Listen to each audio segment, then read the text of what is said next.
You can edit that. Eh? Hello, Ray. Hello, David. How are you, mate? I'm good. How are you? I'm great. Let's talk about your legacy.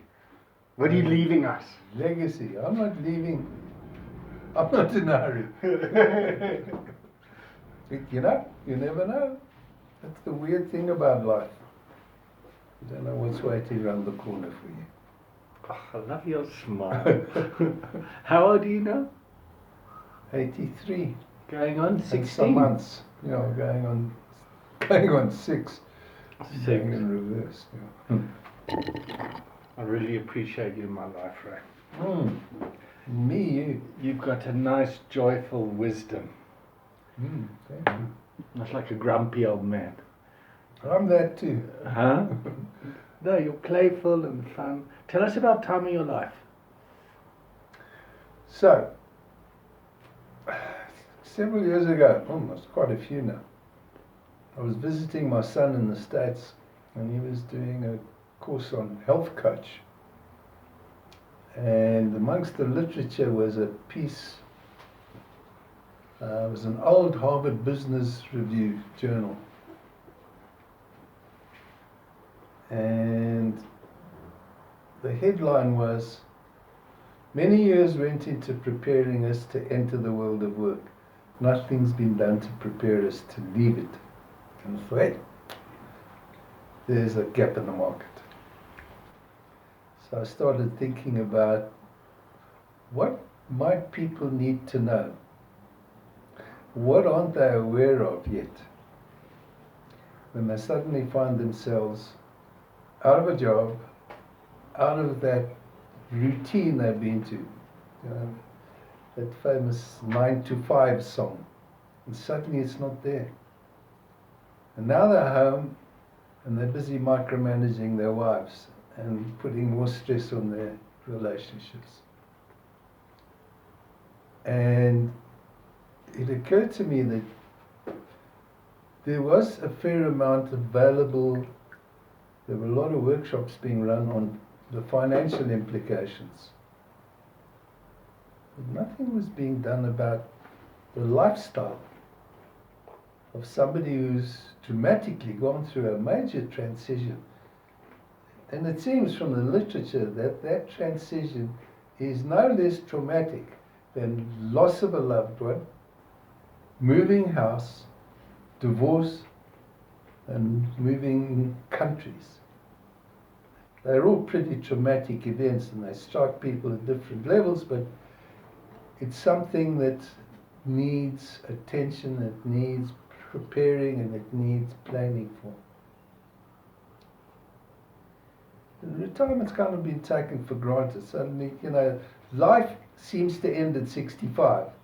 You work your arse off, and one day you wake up and you don't have a job anymore.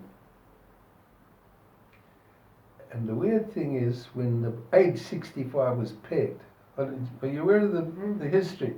Otto von Bismarck, who was the Chancellor of Prussia, was faced with a more of a problem because people, the Industrial Revolution had just taken hold and people were dying at their machines.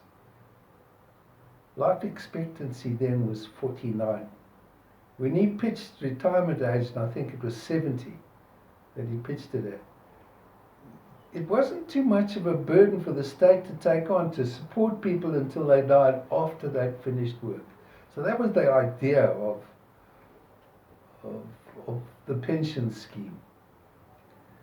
And that age 65 has been pegged, it's long outlived its sell-by date.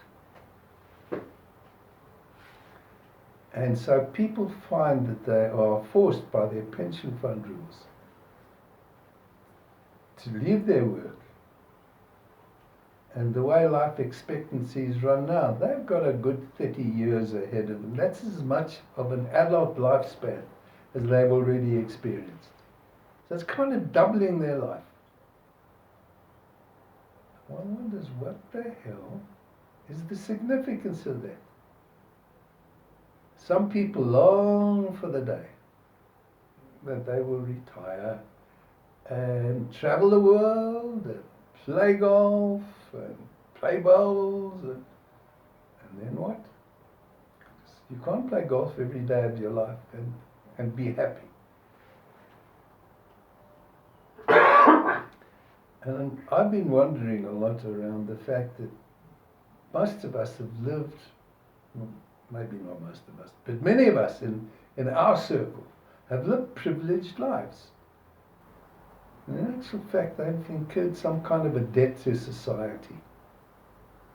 So, how about using those 35 years to give something back, to do stuff for other people, to be able to make a difference?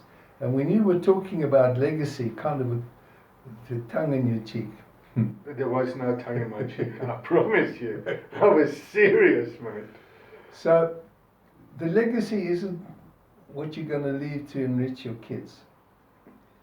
It has more to do with, and Nelson Mandela referred to it in one of his speeches, around living your life in such a way that you inspire others, that they will remember you long after you've gone. And for each one of us, that kind of legacy could be as unique as we are and different from each other. So it's a question of living your life with purpose. It's a question of living your life in such a meaningful way that people will remember you. Legacy has something to do with remembering. So that your life has been significant, that it's been influential. And what a fantastic opportunity it is for people.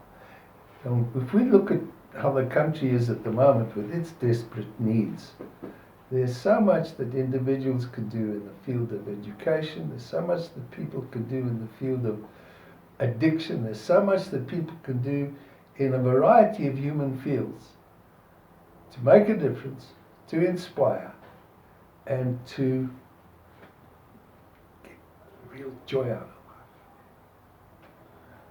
And like they say in the Western Transvaal, fluit, fluit, my story is uit.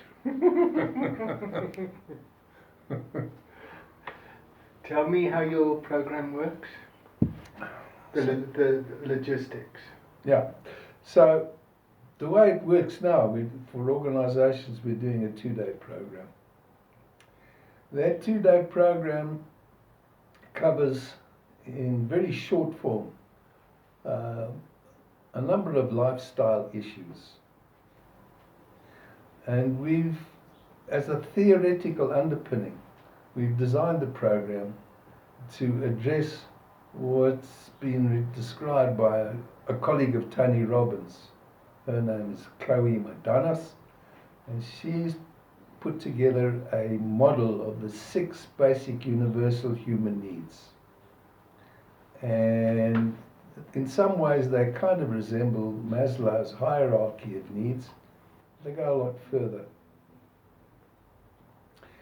So, the first need is Wi-Fi, you know that. What's that? The first need is Wi-Fi. Okay, so then there's 7. Oh shit, okay. So that's the overarching one.